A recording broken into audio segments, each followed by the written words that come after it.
Jaz bom zelo kratek, torej mislim, da vsaka pot, torej tudi pot v Evropo, ni samo enosmerna pot, ampak vodi v obe smeri. Mislim, da je čas, da je tudi v Sloveniji več Evrope in to se mi zdi ena od poglavitnih stvari, ki bi jih rad danes poudaril. Mi smo se v času našega osamosvajanja odločili, da gremo v Evropo, kar ni pomenilo samo to, da smo se vključili v Evropsko skupnost, ampak je pomenilo tudi to, da je Slovenija resnično del Evrope, kar danes po moji oceni ni. In druga zadeva, ki se jo bom lotil, je pot dobesedno.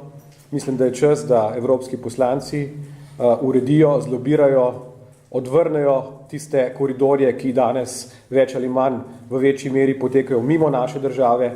Mislim, da je čas, da se tako 5. kot 10. koridor, ki jih naši sosedi zelo intenzivno gradijo izven naše domovine, zopet vrnejo tja, kamor pašejo, torej v našo prelepo Slovenijo.